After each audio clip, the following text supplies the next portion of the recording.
Maraming salamat sir for clarifying your position na hindi ka rin agree sa provincial rate, although with reservations. Ngayon, mas i-contextualize ko pa kung bakit tayo may pinag-uusapang provincial rate dito sa bansa natin. Mga boss, bago mag-1989, wala tayong provincial rate na tinatawag. Yung agri at non-agri sector sa buong bansa, nasaan ka man, ay may standard na wage floor na sinusunod. Yan yung minimum wage na tinatawag natin. Ngayon, nagkaroon lang ng provincial rate na tinatawag nung naisabatas yung RA 6727 o Wage Rationalization Act of 1989. Now, what was the promise of this law when it was enacted in 1989? Simple lang, to disperse growth and develop industries in the countryside. Kailangan daw dali ng kaunlaran sa mga probinsya at rehiyon sa pamamagitan ng pagbubuo ng mga industriya at negosyo.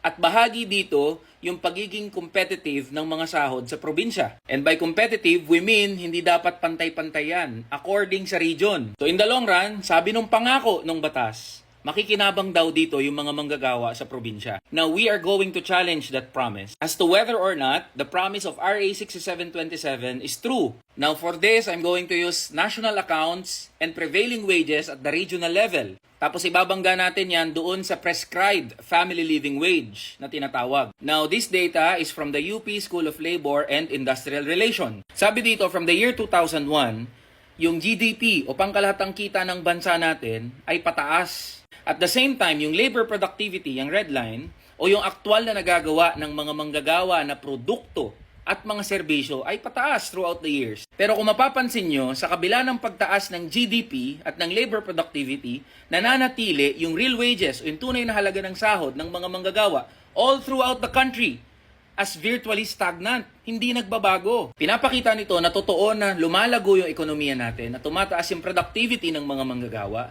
Pero hindi nakikinabang dyan yung mga manggagawa, whether or not ikaw ay nasa NCR o nasa probinsya. Ang malala dito mga boss, yung wages per region ay mas barat kumpara sa National Capital Region. Say for example, Calabarzon, nakatabi lang ng Metro Manila, ang real wage o tunay na halaga ng sahod is computed at only 414 pesos. Central Luzon at 385 pesos. Bicol Region at 302 pesos. At mas mababa pa yung prevailing regional wages sa Mindanao Region, Zamboanga Peninsula, and BARM. Now, where is the promise of growth and development na pinapangako ng RA 6727 o provincial rate na tinatawag? Ngayon, boss, sabi mo, somehow justified yung low wages sa mga provinces and region. Boss, may tinatawag tayo na doctrine of equal pay for equal work. Ginagamit ito mismo ng Supreme Court when handling cases related to what we are discussing right now. Simple lang ang kahulugan niyan. Yung mga manggagawa na may same set of qualifications, of skills, same nature of work o yung ginagawa sa trabaho, same number of hours and same effort